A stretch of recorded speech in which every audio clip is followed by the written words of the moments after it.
On this installment of A Peek Within the Pages of the Selection of a Sacred Strawberry, we have the Shiroyama Ritual by Aboli. Aboli currently blogs short stories and poetry on her blog, A Writer in the Room. A published poet, she switched to writing short stories due to her deep love of creating new characters and worlds. Her stories often have a fantastical or folkloric twist.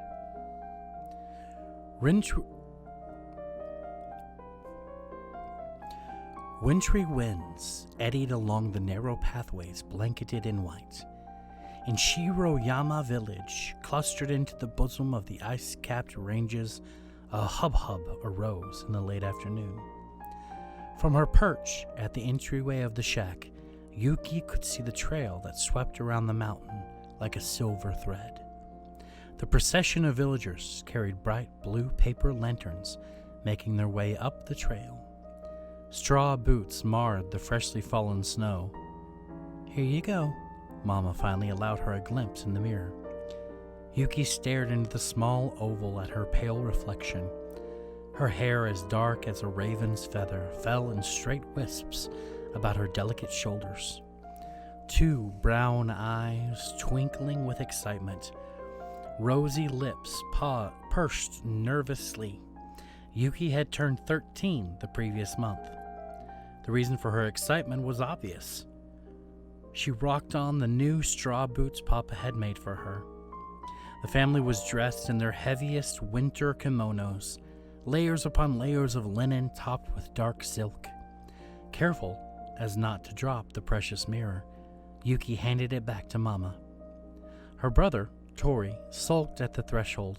Snot-nosed with bristly hair and a delicate disposition, he would be staying in the main shrine as everyone else attended the Kaden.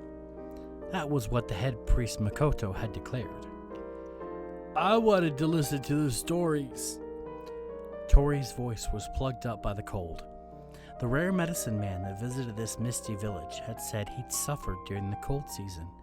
It had been a little disappointing to Yuki, for she loved to frolic in duvet snow. Yuki had to content herself by playing with Saruyuri or Akihito, which was annoying at times because both caught the flu too easily. Yuki, on the other hand, never felt the cold.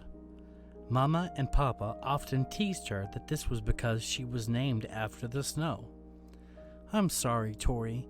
When you've grown tall next few moons, you'll be able to come." Yuki watched as Mama caressed Tori's hair. "And I'll be able to take you to the fields with me for the harvest." If you've enjoyed this peek within the pages of the Selection of a Sacred Strawberry, you can pick up a copy on Amazon.